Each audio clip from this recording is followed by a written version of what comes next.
जय जगन्नाथ। आज आ गोटे सुंदर मिनी ब्लॉग को मुझे स्वागत करुच्ची। बहुत दिन पर मुझे आ गोटे मिनी ब्लॉग बनई तो बनई पार नी किछि दिन है।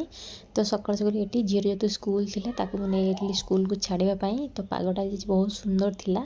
तो ता सहित आज थी उषा चैत्र मासर मंगलवार जोटा कि शेष पाली जोटा कि आ गोटे लास्ट पालीटा बैशाख मसरे ही पड़े झाम पाली जहाँ कहती। तो घर को आसी फटाफट रेडी बाहरी जाइली तो डायरेक्ट पलि किचन को। तो सार पखाला टे बाड़ी देती आम लगी पड़ू दीदी मोर पिठा प्रिपरेसन जेहेतु जी शेष पाली तो प्रत्येक वर्ष आम पिठा ही हुए प्राय समस्त घर भी हुए।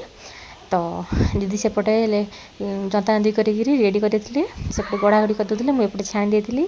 तो अल्प छाणी सारापर भोगपाई रखी सारापर तो टाइम होता से 10:05 लाइन भी पलि जाता। तो झीर भी टाइम होता मुझे पलि जाती स्कूल को आने।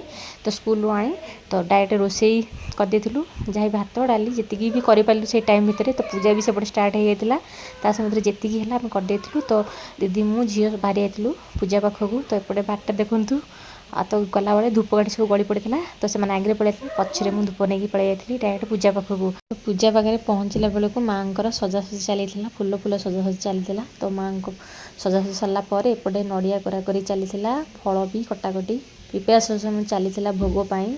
तो पणा भी तैयारी अलरेडी हो सारा। तो समस्त आसी एकजुट हो जाते पूजापाई। तो माँ को पूजा आरंभ हो जाता। यहाँ तो शेष पाली थिला माँ तो पुणी वर्षे पर माँ पूजा पुणी आरंभ हो। तो ये पाली लास्ट को नड़िया भी जहाँ भी बसा होता तो पांडे विसर्जन करा तो पूजा सरी जाता पुणी वर्ष पर माँ पूजा। तो माँ समस्त एमती घंट गोड़े रखी था। जय माँ मंगला।